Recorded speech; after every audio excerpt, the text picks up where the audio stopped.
Assalamualaikum warahmatullahi wabarakatuh. Alhamdulillahirabbil alamin. Sebelumnya terima kasih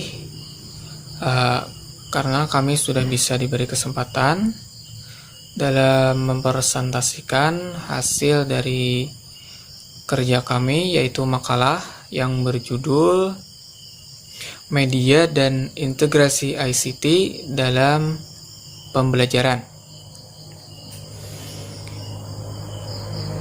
Sebelumnya perkenalkan, kami dari kelompok 4 yang beranggotakan saya sendiri, Muhammad Safwan Hadi, Melisa Fitriana, dan Ainun Latifah. Baik, langsung saja ke materi pertama, yaitu pengertian media dan media pembelajaran. Media ialah bentuk jamak dari kata medium, yang berarti ialah perantara atau pengantar. Yang artinya ialah perantara atau pengantar sebagai sumber pesan kepada penerima pesan. Sedangkan media pembelajaran adalah segala sesuatu yang dapat menyalurkan pesan, dapat merangsang pikiran, perasaan, dan kemauan peserta didik, sehingga dapat mendorong terciptanya proses belajar pada diri peserta didik. Adapun pengertian lain tentang media, yaitu yang pertama, segala jenis sarana pendidikan yang digunakan sebagai perantara dalam proses belajar mengajar. Yang kedua, yaitu ialah peralatan fisik untuk menyampaikan isi dari instruksional. Yang ketiga, yaitu media yang digunakan dan diintegrasikan. Yang keempat ialah sarana pendidikan yang digunakan sebagai perantara. Fungsi media pembelajaran. Secara umum, media pembelajaran mempunyai beberapa fungsi. Yang pertama, yaitu memperjelas pesan agar tidak terlalu verbalistik. Yang kedua, mengatasi keterbatasan ruang, waktu, tenaga, dan daya indera. Yang ketiga, menimbulkan gairah belajar siswa, interaksi lebih langsung antara murid dan sumber belajar.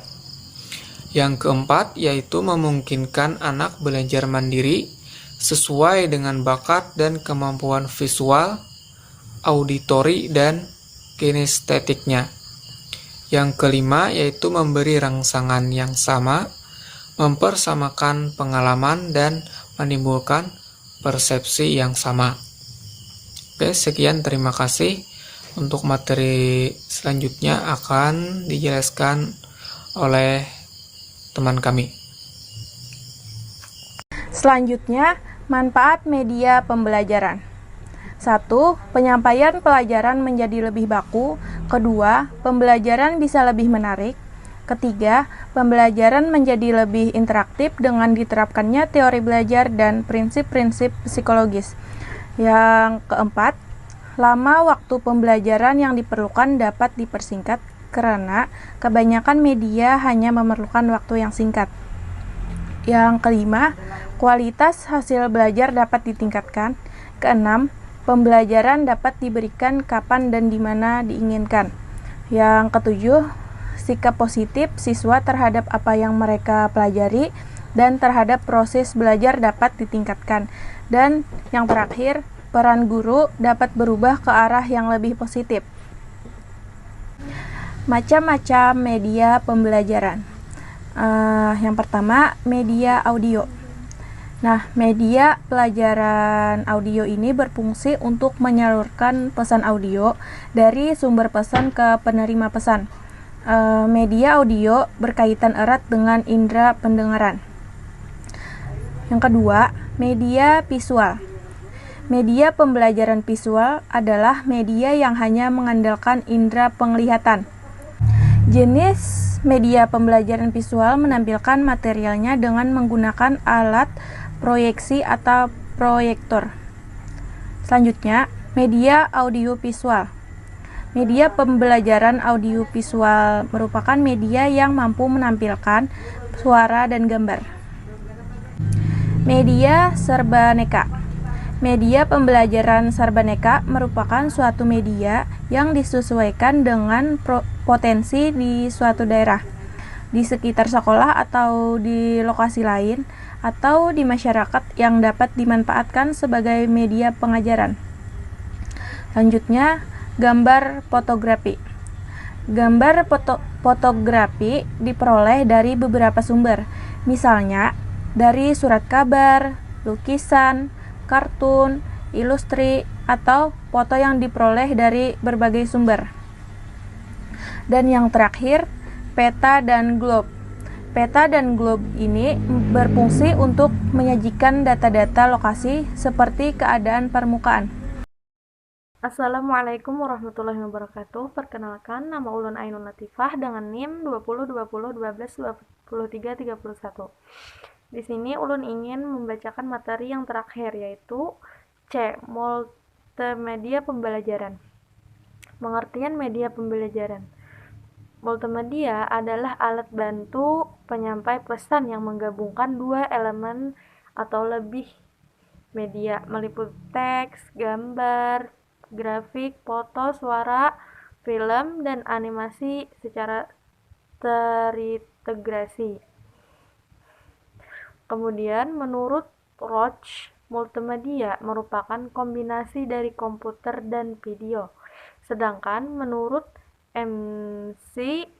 McCormick, kombinasi paling sedikit dua media input atau output dari data, atau secara umum, multimedia merupakan kombinasi dengan tiga elemen, yaitu suara, gambar, dan teks. 2. Manfaat multimedia pembelajaran.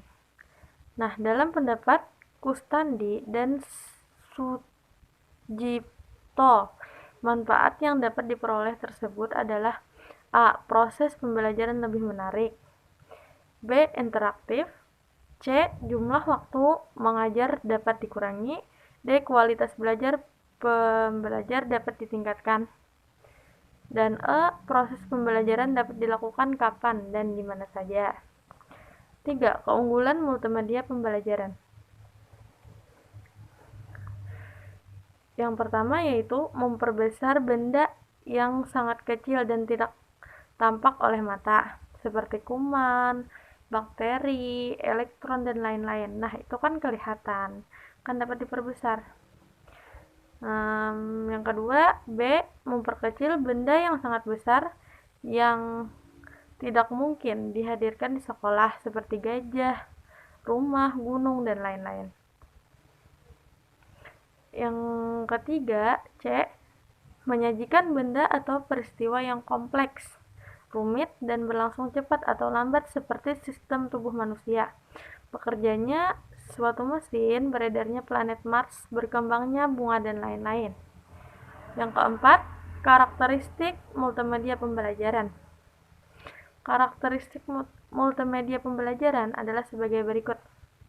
Yang pertama, memiliki lebih dari satu media yang konvergen, misalnya menggabungkan unsur audio dan visual. Yang kedua, bersifat interaktif dalam pengertian memiliki kemampuan untuk mengakomodasi respon pengguna. Yang ketiga, bersifat mandiri dalam pengertian memberi kemudahan dan kelengkapan isi sedemikian rupa sehingga pengguna bisa menggunakan tanpa bimbingan orang lain. Setelah memenuhi ketiga karakteristik tersebut, multimedia pembelajaran sebaiknya juga memenuhi fungsi sebagai berikut. Yang pertama, mampu memperkuat respon pengguna secepatnya dan sesering mungkin. Yang kedua, mampu memberikan kesempatan kepada siswa untuk mengontrol laju kecepatan belajarnya sendiri. Yang ketiga, memperhatikan bahwa siswa mengikuti suatu urutan yang jelas dan terkendalikan.